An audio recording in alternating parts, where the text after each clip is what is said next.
आज हम पाठ 16 एक दिन का पाठ की पुनरावृत्ति करेंगे, जिसमें पाठ की व्याख्या हम पुनः पढ़ेंगे। वैसे तो इस पाठ की व्याख्या आप लोग को बताई जा चुकी है, लेकिन एक बार फिर रिवीजन के तौर पे इस पाठ की व्याख्या बताई जाएगी।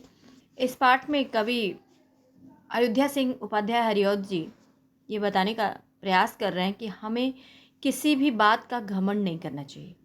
मनुष्य को सचेत कर रहे हैं, सचेत अर्थात सतर्क कर रहे हैं कि हमें किसी भी बात का घमंड रंच मात्र भी नहीं करना चाहिए। और मनुष्य को सतर्क करते हुए कहते हैं कि जो व्यक्ति घमंडी होता है, घमंडी व्यक्ति को सबक सिखाने के लिए, क्योंकि हमें किसी भी बात का घमंड नहीं करना चाहिए, क्योंकि घमंडी व्यक्ति को सबक सिखाने के लिए एक छोटा सा तिनका पर्याप्त होता है। इसमें कवि स्वयं को माध्यम बना करके ये इस बात को स्पष्ट कर रहे हैं कि घमंड को दूर करने के लिए एक छोटा सा तिनका ही पर्याप्त होता है। कवि जो है अपने घर के छज्जे के पास खड़े होते हैं, बहुत बता रहे हैं कि मैं अकड़ करके खड़ा था, इस तरह अकड़ के खड़ा था कि मानो मेरे अंदर अहंकार आ गया हो। और मैं अकड़ करके खड़ा था, तभी अचानक तेज हवा चली और एक तिनका उड़ता हुआ आया और मेरी आंख में पड़ गया। आंख में उस तिनके के पड़ते ही मैं तिलमिला उठा। मेरा अहंकार वहीं समाप्त हुआ, तिलमिला उठा मैं और मैं आंख को मलने लगा।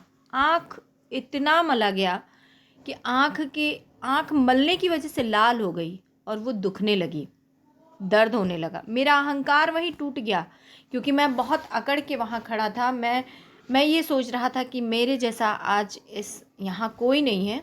और इस घमंड को दूर करने के लिए, अहंकार को लेकर के मैं वहाँ छज्जे पे खड़ा था, तो मेरे अहंकार को दूर करने के लिए तेज हवा के साथ एक छोटा सा तिनका उड़ता हुआ आया और मेरी आंख में पड़ गया।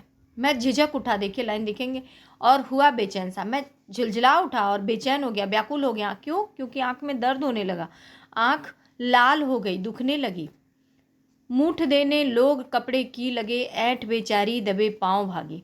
तुरंत उस तिनके को निकालने का प्रयत्न किया करने लगे लोग, कपड़े की बाती बना करके उससे आंख के तिनके को निकालने का प्रयत्न करने लगे। अंततोगत्वा तिनका तो निकल गया, लेकिन उसके साथ ही साथ हमारे अंदर जो अहंकार व्याप्त था वो भी हमसे दूर चला गया।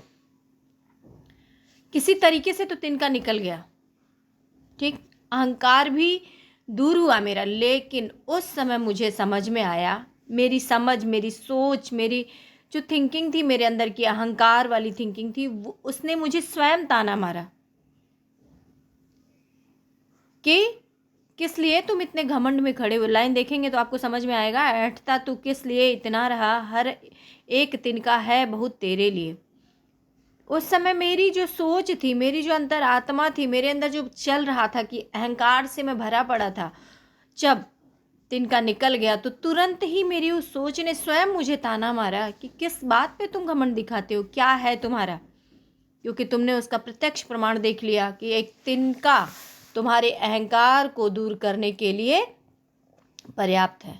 तुम जिस अहंकार में डूबे हुए हो, वो छोटे, उस अहंकार को समाप्त करने के लिए, उस अहंकार का नष्ट करने के लिए एक छोटा सा घास का तिनका भी पर्याप्त है। तो इस प्रकार कवि अयोध्या सिंह उपाध्याय हरिऔध जी ये स्पष्ट करना चाह रहे हैं कि हमें किसी भी बात का घमंड नहीं करना चाहिए। किसी भी को भी अपने से, किसी को भी अपने से छोटा नहीं समझना चाहिए। सब कोई ये नहीं सोचना चाहिए कि कोई छोटा है तो मेरा क्या बिगाड़ लेगा, ऐसा नहीं। क्योंकि रहीम दास जी ने कहा है, रहीमन देख बड़े इनको लघु न दीजिए डार, जहाँ काम आवे सोई का करी तरीवार। तो किसी भी चीज़ को तुच्छ नहीं समझना चाहिए। और अहंकार में तो कभी अपने अंदर, स्वयं के अंदर अहंकार लेकर के कभी जीवन जीना नहीं चाहिए, क्योंकि अहंकारी व्यक्ति का अहंकार समाप्त करने के लिए, उसके अहंकार को मटियामेट करने के लिए प्रकृति का एक तिनका, कोई भी एक चीज़, प्रकृति का ही नहीं, कोई भी एक चीज़, छोटे से छोटा बालक भी अहंकार को दूर करने के लिए पर्याप्त होता है।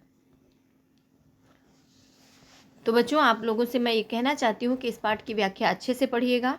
इस जो भी पोयम आपकी किताब में है, उस एक तो होगा कि शायद आ रही रब की सवारी और एक तिनका, दोनों पाठ के कम से कम 10-10 लाइनें आप लोग तैयार कर लेंगे और शब्दार्थ प्रश्नोत्तर अच्छे ढंग से तैयार करेंगे।